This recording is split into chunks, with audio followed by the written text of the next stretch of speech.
Hello everyone and welcome back again to another pest control video today. So as you can see, this is a cabinet that is infested with termites from the baseboard papunta po ng ceiling. So ang taas po ng inakyat ng termites at kinain niya po yung mga plywood and anything that is cellulose inside the house. So andito po kami sa isang client sa Luzon, Metro Manila. And we are now inspecting. So maglalagay po tayo after inspection at nag-approve na po ang client ng aming proposal. Nandito na tayo to install termite bait stations. So ayan, live na live po ang ating mga termites. This is a subterranean termite na galing po talaga sila sa soil and yung colony nila. So it is very live.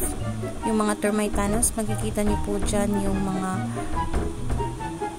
soldiers, tsaka termite workers. So ayan, kita niyo po yan. Napakabuhay po nila. Very active. And 24/7 po silang kumakain ng kahoy at dinadala nila sa kanilang colony upang makasurvive sila at mabuhay ang buong mga miyembro ng colony, including sa termite queen and termite king. So yan po ang mga wings na mga adult na termites at nahuhulog dyan mismo sa cabinet. Kasi minsan they are attracted to lights during rainy season, and once their wings will slough off and then they will fall to the ground, they will find it more conducive for reproduction sa kanilang mga colony. Ayan, so another tunnel po yung binuksan natin and active po halos lahat.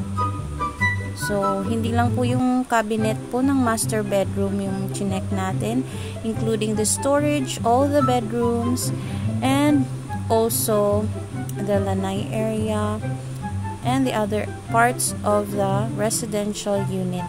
By the way, this is a 2-story residential unit in Metro Manila City, and yung owner ay worried talaga siya dahil need to transfer po ang infestation from the cabinet, going back and forth, going to the ceiling, and yung mga cabinet nila, yung mga gamit nila ay damage na po. So alamin po natin na yung anay ay even yung mga damit kaya niya pong kainin, even piano, even kaya niyang bahayan yung mga electrical outlets or circuit breaker ng inyong bahay.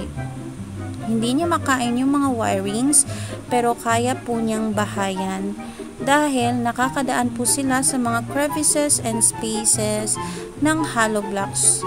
Hindi naman natin sila nakikita during construction phase, pero once na-build na po yung bahay ninyo na wala pong prevention or termite treatment from us or the licensed pest control operators, and hindi nyo po ito napalagyan ng mga prevention, yung mga soil poisoning or reticulation treatment, yung installation, pwede po siyang anayin after 1 to 2 years. So ayan, ito po after 2 to 3 weeks, very active po yung anay.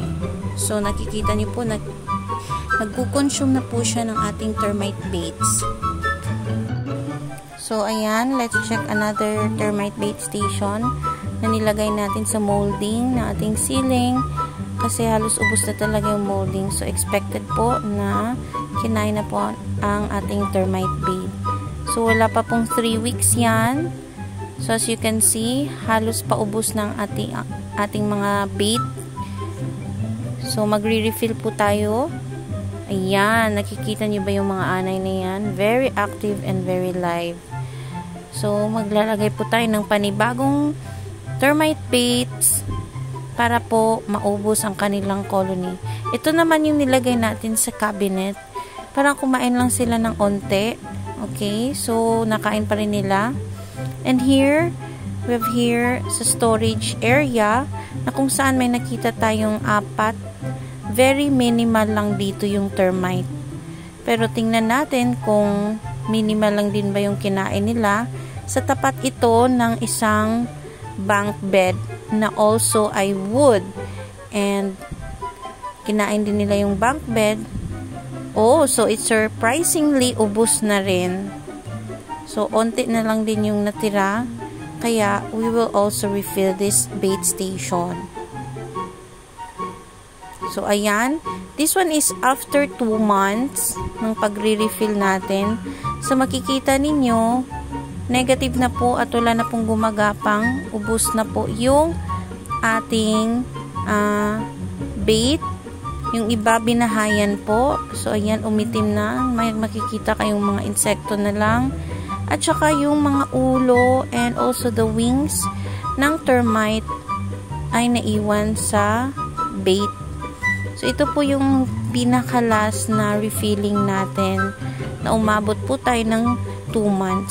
So, ayan po, makikita nyo talaga yung mga ulo ng termites. Yung mga sa soldiers. So, this is a successful termite baiting system project. So, after po nito, meron po tayong final treatment.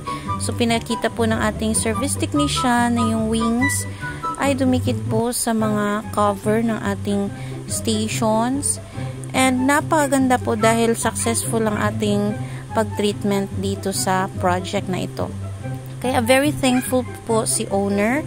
And we are also very happy to have another client who is satisfied with our services in the pest control at inavail niya po ang termite baiting system treatment.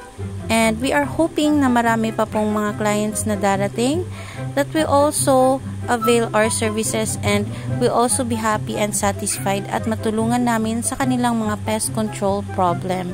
So, makikita niyo po kami sa Facebook, YouTube, TikTok, Instagram, at sa aming website na gndpestcontrol.com.ph or sa aming Facebook na GND Pest Control Services.